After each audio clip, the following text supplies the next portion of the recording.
Just picture it. Harley Quinn kills the Justice League. Suicide Squad, Kill the Justice League. Should you buy it or should you save your hard-earned cash?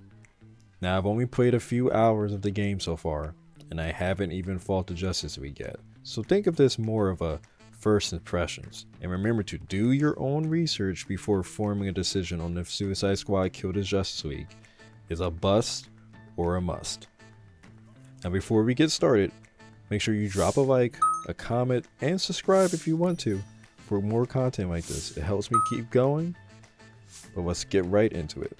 Suicide Squad Kill the Justice League isn't your average superhero game. In fact, its targeted audience is more of the Destiny 2, Marvel's Avengers, and Anthem variety. Now I know what you're thinking, those last two games aren't exactly green flags. Well, I'm here to say this won't be your traditional Kill the Justice League review.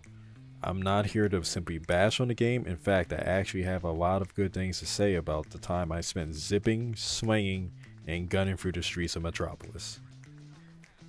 Now, my first point of interest being the combat and character diversity. Believe it or not, there is a ton of fun to be had once you start engaging in the core mechanics of Suicide Squad Kill the Justice League. Between the 4 base characters, there is going to be a playstyle suitable for you to really sit up and sink your game face into. The 2 characters that I've spent the most time with so far include Harley Quinn and Captain Boomerang. Harley has equipped herself with a stolen bat drone and grappling hook, allowing her traversal to feel most similar to the previous Arkham games in the franchise. There is a bit of a twist this time though, as you need to juggle swinging, grappling, and wall running to keep your momentum up. However, Harley's combat techniques is where she really comes alive. Harley is equipped with her infamous baseball bat or hammer depending on what weapon you have, because this is a looter shooter type system. This allows her to stack up and chain together Smash Bros styles combos and decimate hordes of brainiac goons. If you like agile melee spamming archetype, then the whittled clown princess of crime just might be the right character for you too. Now, Captain Boomerang on the other hand was a complete rush for me the moment I began zooming around Metropolis with his access to the Speed Force. This is where the game clicked for me the most, allowing me to perform electrifying quips like this. I'm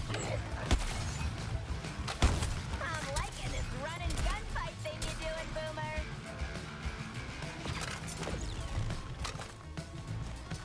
Targeting Boomerang. Alright, prep time's over. You ready to pull off your attack? Oh, you hit that? Alright. I'm calling this combat drill done. For all us boomers who grew up wanting to be just like the Flash, the Captain sure does not disappoint. Next, we have to talk about the story. Like I said earlier, I'm still only a few hours into it at the current time of this recording, but I am here to say I actually have been enjoying the story a lot. The main characters flow off each other extremely well with their banter, their jokes, and their side clips. Rocksteady has done a great job at making the 4 of them feel like a family more than just a bunch of killers thrown together, and that is something I truly appreciate. Now, before we go any farther, let's address the big elephant in the room, Amanda Waller. This lady is cold, and I mean cold to the point that she might give Mr. Freeze chills. Alright, enough of that. Throughout my playthrough, Waller has constantly reminds you that you are expendable. She does not care about you, your feelings, or your family. Just look at some of these clips right here. I counted on you going rogue to get us inside LexCorp. All humans do is manipulate. In my home, father would never I'm allow- your daddy now, Shark. That goes for all of you. I'm your daddy. This lady is an absolute menace, and I have to say, what a brilliant performance by Deborah Wilson, which in fact this is not her first time playing this character, and I definitely don't want it to be her last. I hope to see her in many more future jobs as she's bringing this to the table. Now, on to my last positive on the list. I know you guys are dying to know about the gunplay, and let me tell you, I think they just might be onto something here. So far, I've been progressing through the story and I have gained access to higher tier weapons. Some of them come with unique perks that will help you define your gameplay style, which you then tie into your talent tree, creating a playstyle that works for you. Now every gun isn't groundbreaking, but there are some notable standouts like this for instance. This gun allows for every enemy hit with the firearm receives Black Mass's mark. Applying Black Mass to 3 different enemies within 12 seconds causes all marked enemies to trigger a fiery explosion that burns nearby enemies. Now that seems pretty good if you're trying to do a lot of AoE damage to me. Another weapon I happen to pick up is Health Kick. This is a legendary pistol, and its perks are critical strikes with this weapon deal no damage, but instead regenerate 50% of health when you have no shields or 25% of shields when you have no health, making it a great pickup for sustainability builds. I already can't wait to dive deeper into more weapon combinations that this game has to offer. Now that we cleared the air on all the positives, let's get into why you guys are really here. The negatives.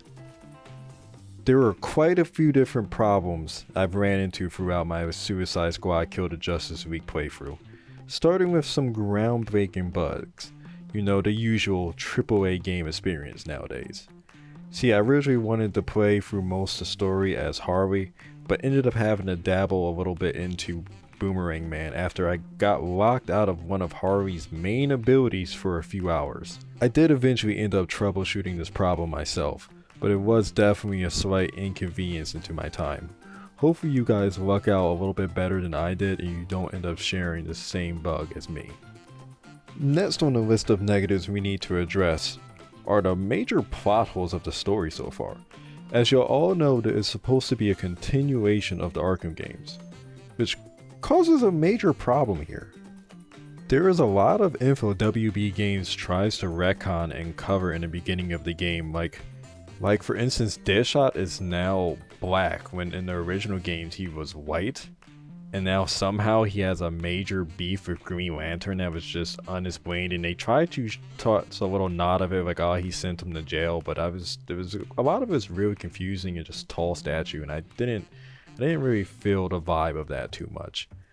Or how Batman, who died at the end of Arkham Knight or went missing, whichever one you want to go with, has somehow now returned and joined up with the Justice League, and there is no ramp up to this at all, which is kind of leaving me and a bunch of other fans just slightly confused on why. Makes me wonder if there should have been a game before this to help smoothen the transition. Hell, even Batman seems a little bit off. I know he's brainwashed by Brainiac, which feels like a major nerf considering how elite the Arkham Batman has been, but it also noted just how much this Batman talks. I swear I've heard more voice lines from him this game than all of the Arkham games combined, resulting in me being unimmersed in the belief that this is the same Batman we all have grown to love. The last gripe I have with Suicide Squad, and call this more of a nitpick, but who the hell asked for baby Poison Ivy? Please let me know. In the end, Suicide Squad Kill the Justice League is far from being a perfect game, but definitely one with a lot more hope than other content creators have set it out to be. I can't wait to finish my playthrough and give you guys a full review, but for now, what do you guys think about the game? Please let me know. You're perfect. We know.